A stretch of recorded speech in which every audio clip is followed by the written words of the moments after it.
Welcome to Loco Gringo, Mexico, the place where we transform a tourist into a traveler, because you deserve to see more of the world than just what's in a guidebook.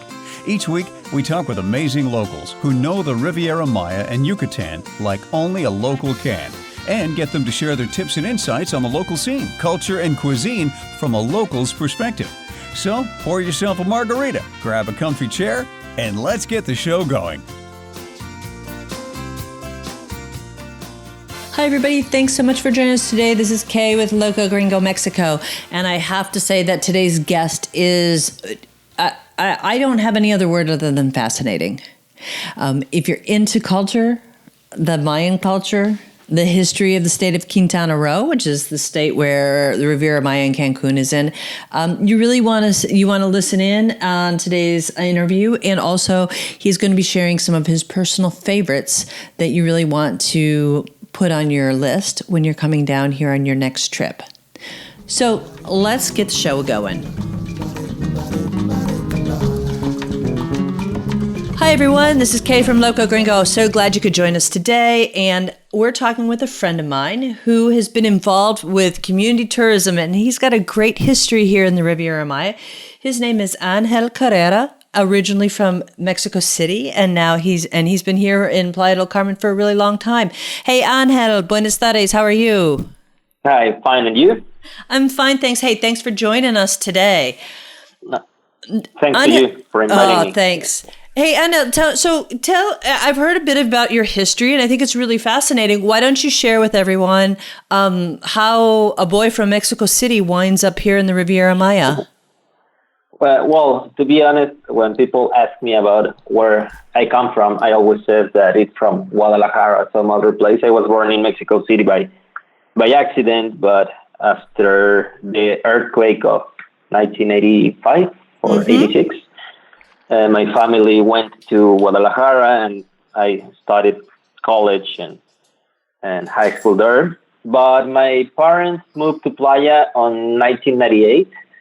My father in that time used to work for the company that developed Playa Car, the whole project, and they were developing in some other touristic areas like they did Marina Mazatlan and Ixtapa, and they were doing a lot of big things.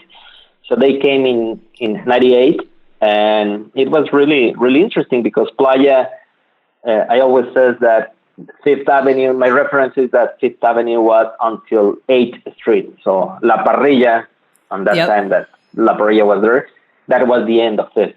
And it was really fun. We used to come every holiday or call it school break, and it was really fun. So we had been seeing all the development in Playa and all this area. And I moved in 2004. When I finished college, my father was opening his own accounting firm, and I came here, and we have been working together in our accounting firm since then. And I'm still an accountant. I'm working now. I'm the director for since a lot of years ago. So wow. I'm an accountant per day, but that's not the fun part of my life. So, what is the fun part of your life then? I've been trying to do a lot of side projects, but I think the one that I found my passion and the things that I really like are community tourism. I just, like in summary, I've been working with Mayan communities from Quintana Roo, from the state, and I started working with them, giving financial advice in the first time, and then even trying to sell their aircraft. And for the last 5 or 6 years, I've been working with the communities trying to develop touristic projects. So I create a project that is called Ojos Mayas, and our goal is to work with Mayan communities in community tourism and bring a few tourists from the zone, from the north part of the state to that specific area. So I think that's the fun part of my life. So it sounds interesting. Now, if they're coming down from the north part of the state, so that would be like Cancun and the Riviera Maya. What area is Ojos Mayas? What is the community? Where is that community located? Is that by Carrillo Puerto or somewhere? Yeah. The Mayan Zone. I don't want to get too technical, but the Mayan Zone is known. Is the area known in the central part of the state? So if you go south through the Highway 307, in the middle of the town is Carrillo Puerto, and that area and all the surrounding villages around Carrillo Puerto, that is called the Mayan Zone. And there are a lot of villages that keeps a lot of traditional, all the cultural traditions. So that's the area that we work in community tourism. And the problem, try not to get political, but the problem that we see is that all the efforts from the government, the private investment and everything obviously is on the north part, Cancun, Playa del Carmen, Tulum. And there are some other places, a lot of nature and culture and a lot of things to offer in other areas. So that's where we work on with the communities, developing projects and activities, trying to get people from the north part to see something different and to experience something that is not that touristic, and it's also full of a lot of things. So that's the area that we work What now with the project. I wanted to just let people know is that and you probably have more history on this than certainly I do. That the Mayan Zone, Carrillo Puerto, way back in the day, in the early days of the excavation of Chichen Itza and stuff, there was the head. That was wasn't that where the head of the Mayan community was? Where wasn't it General Mai who was based at the time? I don't remember if it was called. It wasn't called Carrillo Puerto back then, but wasn't that was kind of like a central hub of government for the Mayan back in the early 1900s? Yeah, there's a lot of history. What happened back then is that the Spanish or the Yucatan Peninsula was managed by the Spanish people from the zone of Merida and that area. And in this part of Quintana Roo, there were only Mayan people and villages. So there was even a war between Spanish and Mayans in 1860 started the war. Mm-hmm. So that was one of the towns that emerged from that war and all these political issues. So yeah, there's a lot of history about Mayans, about the war, about fighting with the Spanish and even fighting with the federal government back then in the time of the revolution. So there are a lot of, and also they have the pre-Hispanic culture that has been from generation to generation. So it's a really interesting mix of modern culture with traditions, with pre-Hispanic things, religion, Catholicism, but it's also, other type of beliefs. So it's a mix of a lot of things. So it's really interesting. Yeah. Can I ask you a history question? Yeah. They taught in I've always heard stories about the talking crosses. Yeah. And I thought that they were in Chan Santa Cruz, which is where outside of Carrillo Puerto. I mean, are the talking crosses? I mean, are they really there, or is that just some folklore that I've heard over the years? Well, in fact, Chan Santa Cruz is Carrillo Puerto. Used to be the old name, and I haven't learned the full name, but it's a really long name that ends with Chan Santa Cruz. And then they changed the name to Carrillo Puerto, but there's still a church that is La Iglesia de la Cruz Parlante, or the Talking Cross Church that is still there, and is there are people in charge of protecting the church. So there are still the crosses, and it's still a belief, but there are some other stories that it was something created by other people or by the Spanish to conquer the Mayan, because for our Occidental point of view, there's not a talking cross. So, but it's a mix of traditions and beliefs that are really interesting nowadays. So. No, I find this history fascinating, and I have read lots of books on the history, especially of Quintana Roo, but for all the Yucatan Peninsula, and always have had a fascination with it. Can you tell me, Angel, so what type of activities or tours can people come, well, if they're coming to visit the area, what can they experience at Ojos Maya that makes the experience unique? Yeah, we don't like to say the word tours. Okay. All right, scratch that word. No tour. Well, it's an experience. It's kind of a tour. We do a tour, if you can say that, but it's more like an experience. And for example, we have been working with a specific community, Señor, that we didn't create this experience. They've been working for themselves for the last 10, 12 years. But now we work with them, and it's what we do is we go there. It's like a full day trip. The community is 2 hours from Playa, 2 hours and a half, depending on the driver.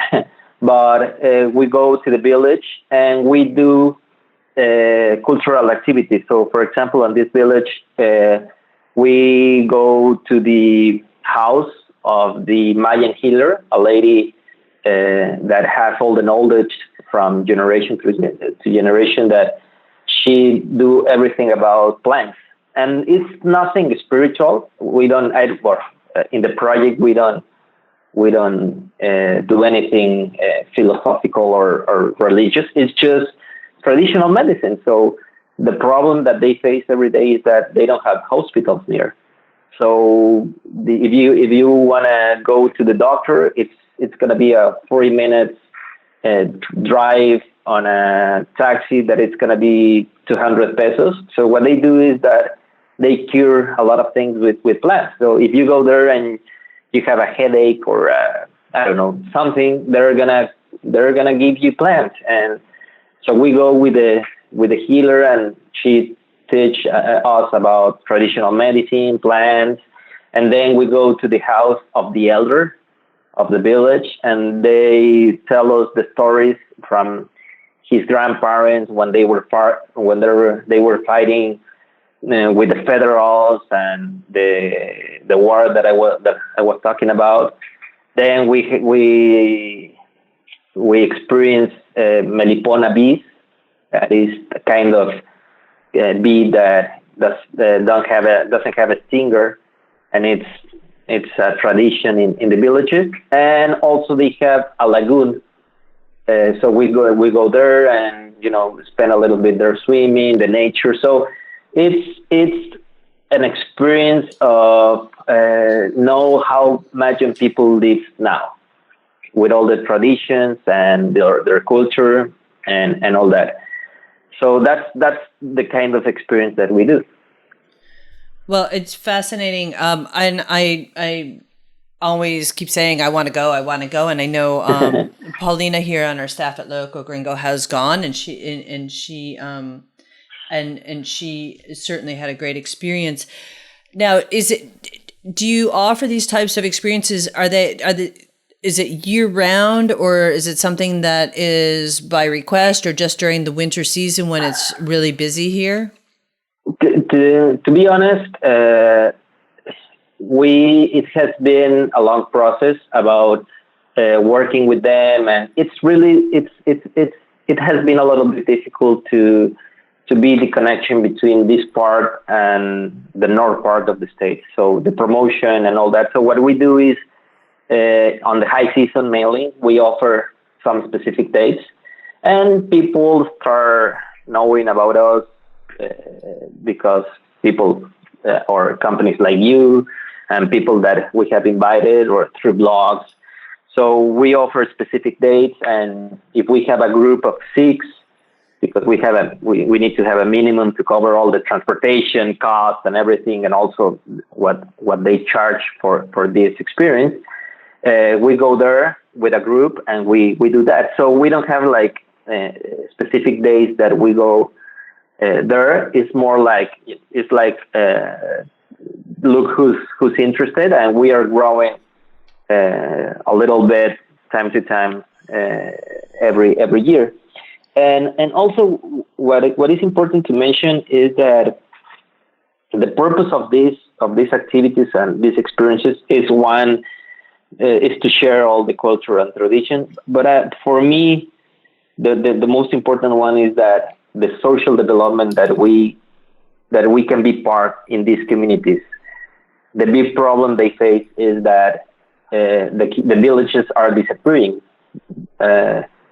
All the people is coming to the Mayan Riviera, to the Riviera Maya, to work. Even these big all-inclusive hotels, they go there to pick up people, and it's fine. At the end, it's a work. It's an honest way of living, but because of all these people coming, they're starting to lose their traditions, their language, a lot of things. So if we bring a little bit of the development that we have here in the North Part to the communities, I think we are helping to keep alive the traditions and to keep the villages alive. So I think that's the most important thing that you can experience doing this kind of activity. No, I agree with you so much, and we've seen it over the years myself in the smaller communities where the kids are going off, they've grown up and they're going to go work at the big resorts or into Playa or Cancun, and they're even losing the language, the Mayan language and everything. And I certainly get it, but it would be a shame if the Yucatan Peninsula loses part of its heritage to development, because it's what the Mayan culture is what helps make the Yucatan Peninsula such a special place and very unique in the country of Mexico. Mexico's got lots of beautiful areas, as you said, like Guadalajara and the Baja Peninsula and everything. And the Yucatan Peninsula is special because of the Mayan culture, the Mayan communities that have existed for so many years. Yeah, that's right. So I have to ask you, Angel, in being from Guadalajara and having the opportunity to travel through Mexico and that, are there any special places in the country? I mean, is the Riviera Maya one of your favorite places, or do you have another place that you really love that, you like to sneak away to if you get an opportunity to go on vacation? Well, I met my wife here in Playa, but she's from Chiapas. So, okay. So I went to Chiapas the first time to meet her parents, and the first time that I went there, it was amazing. I was surprised and amazed about how beautiful is Chiapas. And well, my wife is from there, but I think Chiapas is one of the San Cristobal and everything that Chiapas has. It's one of the places that I always recommend and suggest to people from other countries to visit. Also, Oaxaca, I think it's similar, but it has the same vibe to me. Like it's amazing. So I think Oaxaca and Chiapas, the south part of Mexico, for me, are my favorite. I love Playa, and I've been living here since I arrived. But Chiapas has a special place in my heart. Chiapas is absolutely beautiful. Did you get a chance to go to Palenque? Yeah. Not for. I think I've been in Palenque just once, a lot of years ago. But yeah, and it has a lot. It has everything. Yeah, so, it does. The other wonderful things, and I love Chiapas as well, is that one of the most unique experiences I had was to go to the Mayan ruins of Yaxchilan. And you have to take a boat to get to the ruins of Yaxchilan. Yeah. And absolutely an incredible experience. And actually, the state of Chiapas not only has native Mayans, but they also have the Lacandon. Yeah, and I think in Chiapas, my favorite, on my top 5, and I think the number 1 all over Mexico is San Juan Chamula. That is near San Cristobal. I don't know if you have been there. No, I haven't. It's a little, San Juan Chamula is, I think it has some magic that few cities in the world have this magic. It's a little town just near San Cristobal. It's like half an hour, but it has a church that is really famous in the world because all the rituals and all the culture between that little town. So when you go to that first, you cannot take photos in the town, but you cannot take photos inside the church. You can get in a big trouble. And when you go inside, it's a church that it doesn't have a lot of religious figures, and people are still doing rituals, but it's a mix of a lot because they use Coca-Cola to do the rituals and with alcohol, and it's when you are inside of that church, it's amazing. So if you want to try something really different that you're gonna find in countries like India or something like that, I imagine San Juan Chamula, I think, is one of my favorite places to visit in all over Mexico. Wow, great. No, that's excellent. I'm going to have to Google that and learn more about it. It sounds fascinating. So, you know, all the guests on our show, Angel, I ask for secret spots or little hidden places that are your personal favorites that you would recommend to people who want a unique experience if they're coming down, whether that unique experience is buying, having tacos at a carrito, a little taco cart, if it's having tacos somewhere or a secret beach or cenote or something. And I wanted to find out what are a few of your favorite spots that you go to when you have time off that you and your wife visit or that you just love going to or doing? I have a 5 or almost 6-year-old and another kid 1 year old. Congratulations! Yeah, so thanks. But our favorite places are with kids areas. So perfect, because there's a lot of people who come down, a lot of families that come down. But it's a challenge to find new places. But I've been recommending a lot. If there's like a secret place that you have to visit, and we just found out like months ago, there is a restaurant in Cancun that is getting really famous that is called Bakeba. I don't know if you have heard about this restaurant in Cancun. It's not on the touristic part. It's just in a regular neighborhood in Cancun. But it's getting really, really famous, and it's I think for me is the best seafood restaurant in all the Mayan Riviera. It's cheap, it's getting bigger and bigger. The guy started the restaurant after Wilma, after the hurricane. Yep. On his house, and I think he has bought, I don't know if 7 or 8 houses around his house. Yep. So the restaurant is really big now, and it's really famous, and famous people are going there, and locals and tourists. So if you think that Cancun is getting old-fashioned, Bakeba is bringing that vibe again. And in Playa, I don't know, to be honest, I it will be really bad just to recommend Burger King and McDonald's, but that's my life now. No, not Burger King and McDonald's. I'm a coffee lover. Yep. So I'm and I just found out a new place, a new coffee place, Bendito Cafe.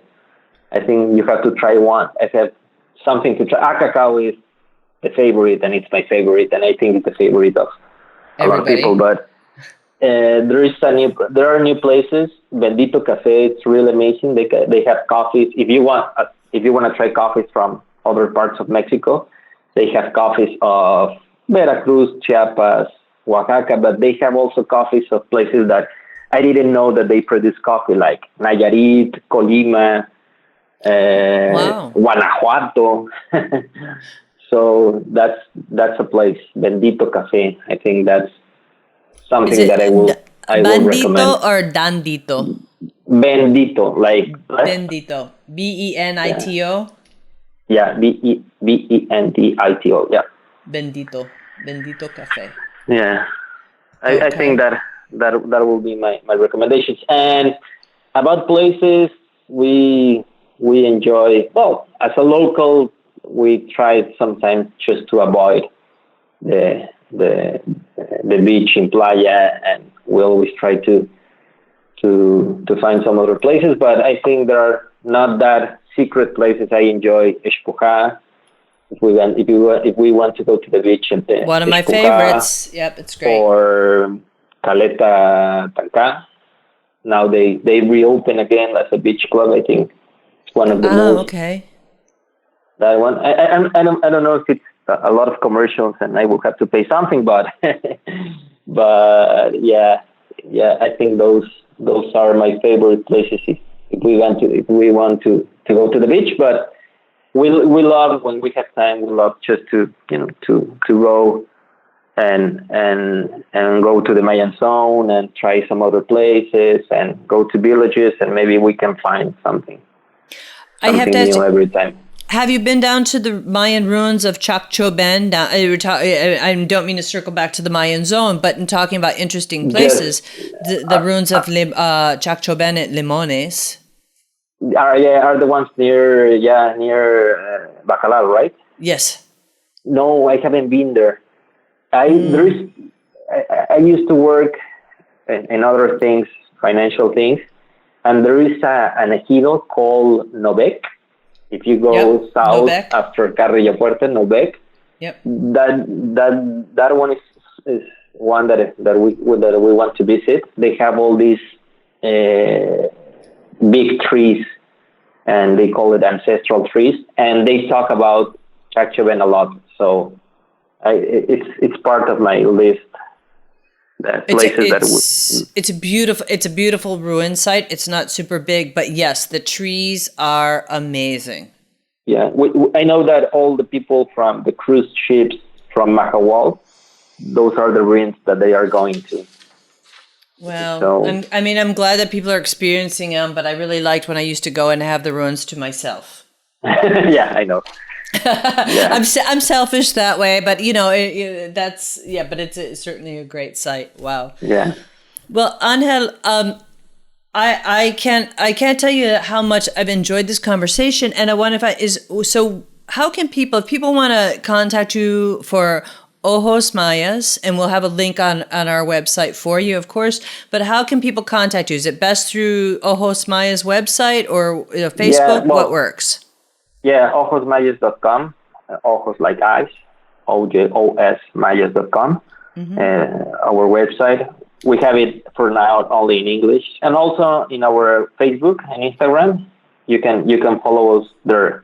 So Ojos Mayas and Instagram. Great. And if anybody has questions on reaching Angel and everybody at Ojos Mayas, you can always contact me at askkay@locogringo.com, and I will hook you up with Angel and an absolutely incredible experience. Perfect. Thanks. Well, Angel, thank you so much. I'm so grateful for the time and your information, and it's wonderful. I could sit and listen to you talk all day because you talk about history and culture, and it's just something very close to my heart. Thanks. Well, I hope everyone enjoyed the conversation with Angel as much as I did. I think that the Mayan culture is absolutely fascinating, and Angel has just an incredible passion. It's a beautiful thing. Please visit our website, locogringo.com/podcast for today's show notes, which will include links over to Ojos Mayas website and also information on all the other wonderful places that Angel shared with us today. We can help you actually arrange your own experience at Ojos Mayas by just contacting our concierge, Paulina. You can email her concierge@locogringo.com. Or if you can't want to just reach out to me as well, you can email me, ask@locogringo.com, and we can hook you up for sure. Well, until next week, hasta la vista. Thanks for listening. If you like the show, be sure to subscribe. For links, show notes, and more information, head on over to locogringo.com or give us a call toll-free at 800-478-0081. Porque se tragó la luna, estaba enferma la rana, su madre soba que soba, dedos de pluma la panza, pensó ranita que luna era una toronja blanca, y aunque la luna es de leche, la leche estaba cortada. Croa, croa, dedos de pluma, croa, croa, dedos de agua, croa, croa.